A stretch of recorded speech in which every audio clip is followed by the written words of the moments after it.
It was night again. The Waystone Inn lay in silence. There was a silence of 3 parts.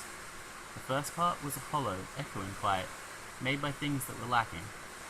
If there had been horses stabled in the barn, they would have stamped and champed and broken it to pieces.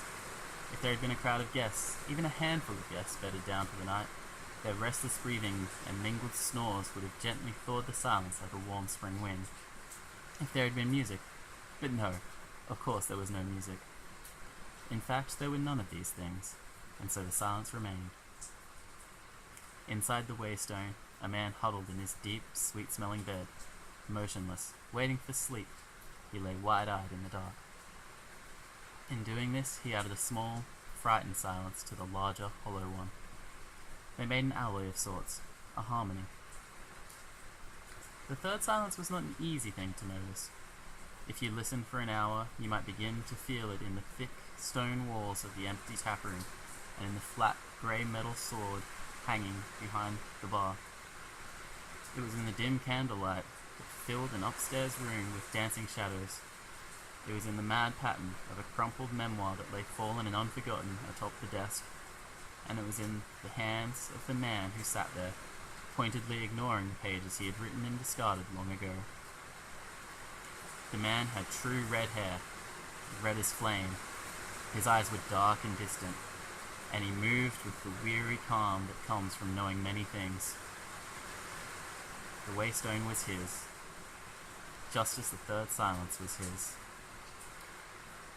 This was appropriate, as it was the greatest silence of the 3, wrapping in the others inside itself.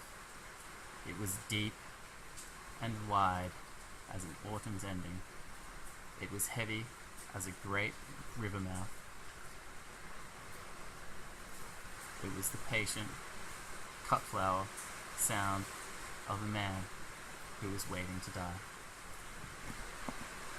That's the end of The Name of Wind, which is like the most spectacular book. No spoilers really in that, because I don't know if he dies, because the third book's not out yet, and it's been 10 years since this book came out, and 10 years since I got this book, and still just sitting here patiently waiting. Like, I don't care. I will wait for the masterpiece to be finished.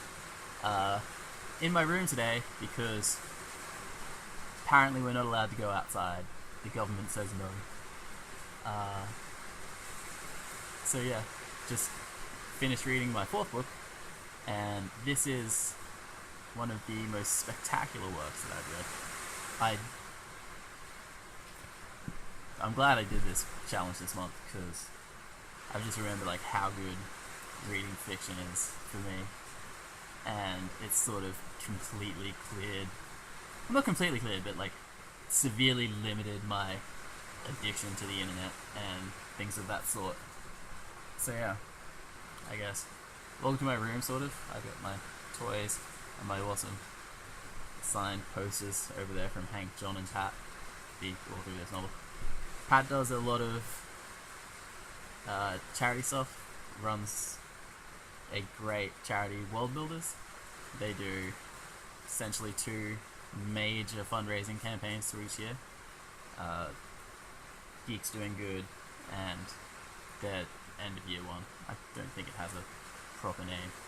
But yeah, I always end up spending quite amount of money, because it's one of those things where all the proceeds go to the charities, but you get a whole bunch of cool stuff in the way.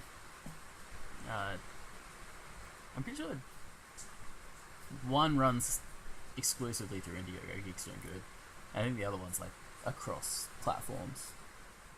So yeah, if you ever looking to get some cool stuff and still help charities and things, World Builders is a fantastic organization. Pat Rothfuss is a fantastic author and human being. The second book is available. My grandma's reading it at the moment. She was pretty excited to finally get to it. She finished this book about 7 months ago, but the font on this one's kind of small. I spent like 8 takes getting that last read, and then even at the bottom I lost the words a bit. I probably stuffed up the last couple of lines because my eyes just can't focus super close. But yeah, I'm told I'm not needing glasses, but I get like really dry eyes, and so I never put eye drops in. I probably should start doing that.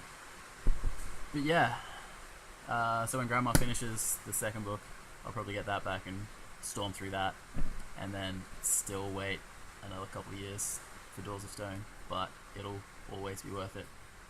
My grandma's very confident that she'll be able to read the third book, so, you know, there's no time limit on that. Grandma's going to live forever. But yeah, if you haven't yet, read Patrick Rothfuss. If you haven't yet, Ernest Cline, read that. Also, The Martian is a fantastic book, and AJ Arts did some great books as well. Those are the 4 of my favourite books, and I'm glad you could all share these kind of reviews with me. And I don't know, how was your day? Did you guys survive the flood? If your area's flooding, if you're in like a tornado area, did the tornadoes hurt you? How's the weather? It basically is the outcome of this talk and me just being super plain and basic.